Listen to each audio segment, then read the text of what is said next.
I'm Harley Pasternak, and I am a celebrity and fitness trainer, and I've been doing that for about 27 years. I'm also the global fitness advisor to the Four Seasons Hotels, and I've had the pleasure to be able to design some of the most exciting fitness centers in the world. When I'm designing a facility, flooring is where I start. Flooring tells a whole story that has kind of been neglected in the past. People think about what machines to put in there. Well, before you even think about what machines to put in there, the question is, what flooring do you put and where? Different flooring tells different stories. Starting with outside right here, if you take a look at the product that I'm sitting on, this has transformed the way that we interact with our clients. A lot of our training ends up going outside.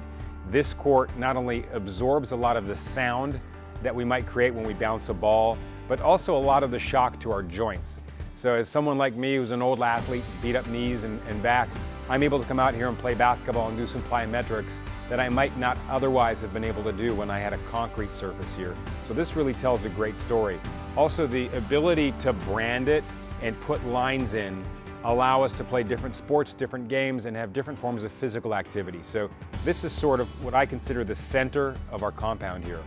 We also have turf throughout the property, and turf for me does a few things.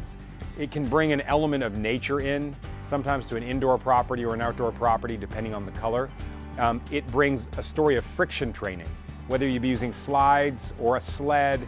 The ability to actually use the interactive surface of the floor to add a new form of resistance when you're exercising is completely amazing, especially when you're trying to challenge people and give them a new experience every time they show up.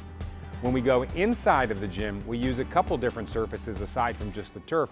We will use a surface that looks like a hardwood, and it's a vinyl cover, and it looks like the most beautiful hardwood floor you've ever seen, but it's not wood. It's durable. We put cardio on top of that. We can do all kinds of resistance exercise on top of that.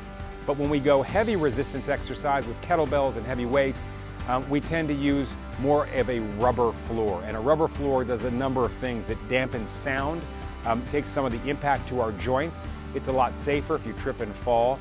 And also we have different flux of color within that rubber floor to help hide dirt, footprints, and make it really ageless. So starting right here with the Evertop surface that really absorbs shock and sound easier on your joints, and this becomes sort of the center of the gym. Moving inside the gym and using different surfaces as well tells a different story of function, safety, and interaction. So sometimes I'll put a strip of turf to separate a resistance training area to a cardio area. And not only does it visually separate the two, but it also gives the users an opportunity to interact with the flooring in a way that adds a whole new set of exercises. So there you have it, Flooring 101 done my way. It's really an essential part of the story of designing an effective fitness facility. Start with the floor and then pick your equipment.